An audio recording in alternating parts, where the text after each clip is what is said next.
Happy Wednesday, McLean, and happy birthday to me. I'm Cora. And I'm Elle. I hope everyone had a great long weekend. Hey Cora, why are flowers such great pranksters? Why? Because they love pollen your leg. Now let's get into WMHS news. The annual Spring Pep Rally is coming up this Friday, April 4th. The theme is Teen Beach Movie. It will be held during 3rd period Highlander time, so grab your sunnies and flip-flops. If you're interested in participating in the pep rally, fill out the form on Schoology with your first, second, and third options. Now let's go to Nohe with sports. Hi Highlanders, I'm Nohe with your sports. Today, both boys and girls varsity track teams have an away meet against our hometown rival, Langley, starting at 5:30. The varsity tennis teams also take on Langley today at 4. Boys are at home and girls are away. Tomorrow, the JV softball team plays Langley. They'll play Langley at 6:30. That's all for your sports. Now back to your anchors.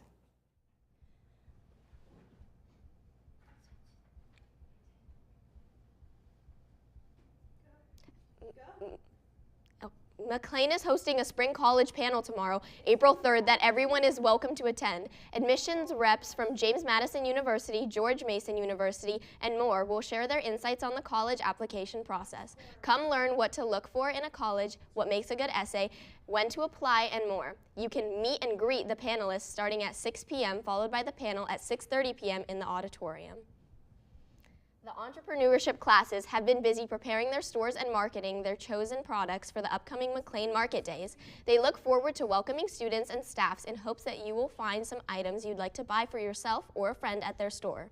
Market Days will take place next Thursday and Friday, April 10th and 11th during all lunches in the lecture hall. Plan to stop by during your lunch. With permission from a parent or guardian, McLean students may leave school early following an AP exam or arrive late before an AP exam. All prearranged absence notes are due to Miss Yates in the attendance office by April 25th. Please keep in mind that all classes will continue instruction during AP testing and that students are responsible for making up assignments from each class they miss. Phone calls or handwritten notes can't excuse AP-related absences, so be sure to pick up your forms from the main office. Now let's go to Muhammad with some silly fun facts. Hey Highlanders, yesterday was April Fool's Day. Did you know in countries like Canada, Australia, and the UK, pranks must be completed by noon or the prankster becomes the April Fool themselves. But for those in Germany, Japan, and the USA, pranks continue the whole day. And in some places like Scotland, they take it a step further for 2 whole days. In France, they have a tradition where they stick a paper fish on each other's backs. Then they shout, "Poisson d'avril," once it has been discovered. It translates to April fish. Make sure to watch out for any pranks coming your way, Highlanders. That's all for me. Now back to your anchors. Thanks, Muhammad. Cora, did you play any pranks yesterday? Yeah, I put a fake mouse on my sister's pillow. Now let's check out what other mammals the apes classes and the 9th grade bio students are learning about.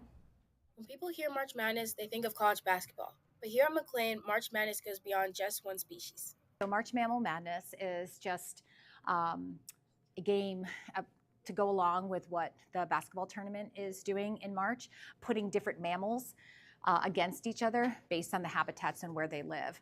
I liked picking out all of the animals in round 1. Probably just looking at all the pictures of the animals and seeing what they look like. It goes along with biology because some of those groupings dealt with terms that we learned in evolution, and then it leads us right into classification, where it's talking about groupings of similar features of organisms. It does allow for a different way to get a lot of the content across. I think it's just a fun way to teach students about ecosystems. I think we should continue doing it because it's not very hard and it's just like a fun, easy project to do. My bracket, I have winning the Sun Bear winning, just because that's a cool name and it's cute. Bottom is like the ones with the weird names. Like I said like the Croca was gonna lose, but it won. I had the polar bears winning my bracket because it just seemed like it would win because it was like big and it can fight off a lot of predators. In the bottom I had like little animals like squirrels and stuff because they can't really like fight against predators. I'm just gonna go with my favorite animal, which is an African elephant. Well, there's a lot of mammals on here, but I'm gonna have to go with the wild yak. And the only reason is because my son is named Zach, so I call it the wild Zach. But I guess my teaching style is kind of, it can be a little bit, you know, off the wall a little bit. Students and teachers have fun with Marshmallow Madness. They continue to learn more about science. Signing off for WMHS News, Nohe, Elle, Cora, and Parisa. I oughter bring an umbrella if it's gonna rain cats and dogs. Let's go to Lee with the weather and find out. Hey McLean, it's Lee with your 5-day forecast. Now, starting off with today, we can expect a high of 58 degrees and a low of 54 degrees with cloudy skies. Looking for the rest of your 5-day, we can expect this cloudy, rainy pattern to continue with chances of rain on Thursday, Friday, and Sunday. But thankfully, we can expect a warm up to happen with highs in the 70s, 60s, and even reaching into the lower 80s by Sunday. Now that's all with your weather. Back to Anchors. Thanks, Lee. Looks like winter's getting the cold shoulder. That's all for today's show. You could submit announcements for the next news show at the link below, and be sure to subscribe to our YouTube channel and follow our Instagram for up-to-date news and announcements. Have a wild Wednesday, McLean!